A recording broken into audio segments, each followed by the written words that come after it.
നിങ്ങളുടെ favourite shows ഇനി ഒരിക്കലും മിസ്സാവില്ല. ഇപ്പോൾ C5 കാണും നിങ്ങളുടെ ഫേവറേറ്റ് ഷോസ് തികച്ചും സൗജന്യമായി. പ്രതാപം വിഷമിക്കണ്ട. ആ രാജു ചെയ്തിരുന്ന കാര്യങ്ങളൊക്കെ ഇനി ദീപക് ചെയ്തോളൂ. ഇവൻ എല്ലാ കാര്യങ്ങളും അറിയാം. പക്ഷേ പ്രതാപൻ ഒന്നിനും ചുമതലപ്പെടുത്തുന്നില്ല എന്നൊരു വിഷമം മാത്രമേ ഉള്ളൂ.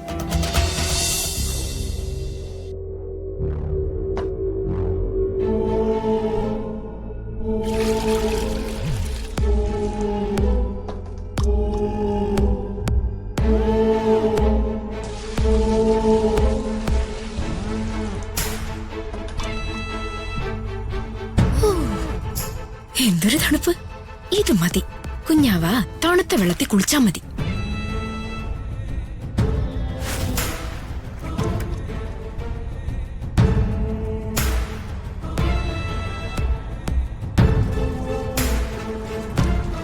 കുളിക്കടി, കുളിക്ക്.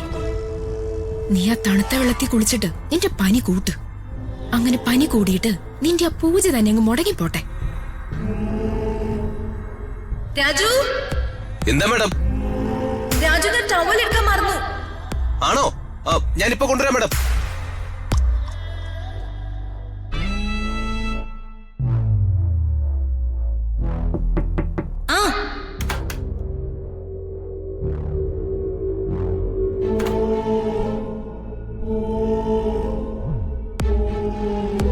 രാജു, എങ്കിൽ നീ ഒരു കാര്യം ചെയ്.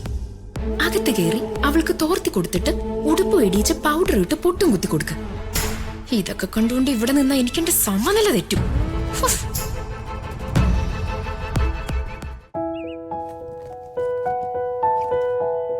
പാവം കുട്ടി, ഒന്നിനും ഒരു കുറവില്ലാതെ വളർന്ന കുട്ടിയാ. അവിടുത്തെ ബുദ്ധിമുട്ടുകൾക്കിടയിൽ എങ്ങനെ ജീവിച്ചു പോവോ എന്തോ. ദീപക്കെന്ന് രക്ഷപ്പെടാൻ തന്നെയാവും അവരിങ്ങനൊരു കടുത്ത തീരുമാനം. പണവും പ്രതാപവും ഇല്ലെങ്കിലും രാജുവിന് നല്ലൊരു മനസ്സുണ്ട്. അതാ ഒരു ആശ്വാസം. എന്തായാലും അവരൊക്കെ കൂടെ വന്ന് പൂജയ്ക്ക് ക്ഷണിച്ചതല്ലേ, പോയേക്കാം. ആരും അറിയാതെ പോയേക്കാം. രാജുവും ഋതുമോളും ഒക്കെ ചെയ്തത് തെറ്റ് തന്നെയാ. എന്നുവെച്ച് അവരങ്ങനെ അങ്ങ് തള്ളിക്കളയാൻ പറ്റില്ല. അവരുടെ ക്ഷേമത്തിന് നടത്തുന്ന പൂജയല്ലേ. എല്ലാരും കൂടെ ഒന്ന് ക്ഷണിക്കുകയും ചെയ്തു. വേറെ ആരും ഇവിടുന്ന് പോവാനിടയില്ല. അപ്പോ എല്ലാവർക്കും വേണ്ടി ഞാൻ തന്നെ പോയേക്കാം. അപ്പൂനെ ഋതുമോളെ രണ്ടായിട്ട് കാണാൻ പറ്റില്ല. അപ്പൂന്റെ ചേച്ചി അങ്ങനെ കാണാനാവും. പോവാം, എന്തായാലും പോയേക്കാം.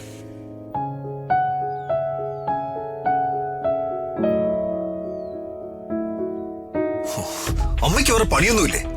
പൂജ പോലും നമുക്കിട്ട് ഇത്രയും വലിയ പണി തന്നവരാ അവര്. എന്നിട്ട് അവരുടെ പൂജയ്ക്ക് പോവാനോ? എടാ, അവൾ ഇവിടുന്ന് പോയെന്ന് വെച്ചേ നമ്മുടെ വഴിയിൽ നിന്ന് പൂർണ്ണമായി ഒഴുകിയൊന്നുമില്ല. പ്രതാപൻ എത്ര കണ്ട് കോപിച്ചാലും ഏത് വഴിക്ക് അകറ്റി നിർത്തിയാലും അവളും മാത്രമാ പ്രതാപന്റെ അവകാശി. പ്രതാപൻ അവളെ പടിയടച്ച് പിണ്ടം വെക്കുന്നത് വരെ നമ്മുടെ ജോലി അവസാനിക്കുന്നില്ല. അതിനുള്ള വഴികളെ നമ്മൾ പുതുതായി ഇട്ടുകൊണ്ടേയിരിക്കണം. അവിടുത്തെ പൂജയ്ക്ക് പോകുന്നതേ അനുഗ്രഹിക്കാനൊന്നും അല്ല, അവിടുത്തെ കാര്യങ്ങൾ എങ്ങനെയാണെന്ന് അറിയാനാ. അതനുസരിച്ചിട്ട് വേണം ബാക്കി പണി കൊടുക്കാൻ. നീ ഇങ്ങോട്ട് വന്നേ, വരാൻ.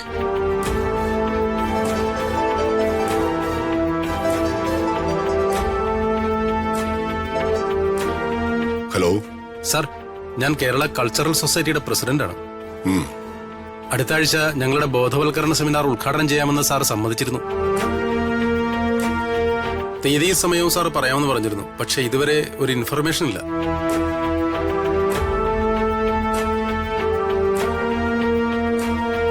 ഹലോ ഹലോ സാർ, ഹലോ, കേൾക്കുന്നില്ല സാർ? അതെ, എന്റെ പ്രോഗ്രാംസ് ഒക്കെ ചാർട്ട് ചെയ്യുന്നത് ഒരു PA ആണ്. അയാള് കുറച്ചു ദിവസമായിട്ട് ലീവിൽ പോയിരിക്കുക. നിങ്ങളൊരു കാര്യം ചെയ്യും, എന്റെ ഓഫീസുമായിട്ടൊന്ന് കോൺടാക്ട് ചെയ്യും. പ്രോഗ്രാം ഷെഡ്യൂൾ നോക്കി അവർ നിങ്ങൾക്ക് സമയം തരും. ഓക്കെ, ശരി സാർ, ശരി, താങ്ക് യു.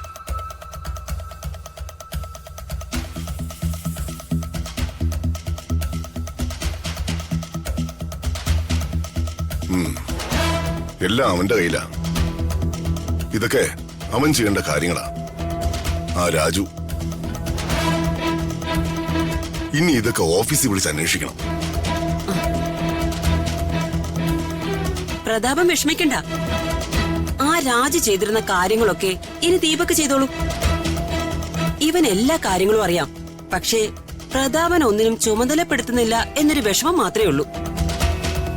ചെറിയ ചെറിയ കാര്യങ്ങളല്ല അവൻ കൈകാര്യം ചെയ്തിരുന്നത്, വലിയ കാര്യങ്ങളാ. ശ്രദ്ധയോടെ ചെയ്യേണ്ട കാര്യങ്ങൾ. ശ്രദ്ധ പാളിയാൽ വലിയ പരാജയങ്ങളാവും സംഭവിക്കുക. അയ്യോ, ദീപകിന് ശ്രദ്ധയില്ലാന്ന് പ്രതാപന് തോന്നുന്നതാ. നീ ചുമതലകളൊക്കെ കൊടുത്തു നോക്ക്, അപ്പ അറിയാലോ.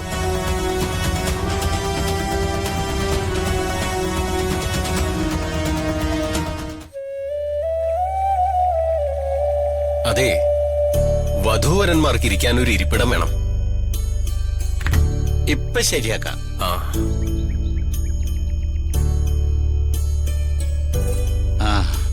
ഒരു പരികർമ്മിയുടെ കൂട്ടായിരുന്നു. വീട്ടിൽ നടക്കുന്ന പൂജയല്ലേ, അതും ചെറിയ രീതിയില്. അതുകൊണ്ടാ ഞാൻ മാത്രം വന്നേ. ഞാൻ കുറ്റായിട്ട് പറഞ്ഞതല്ല. അത് കുഴപ്പമില്ലെന്നേ. ഇതിന് ഞാൻ മാത്രം മതിയാവും.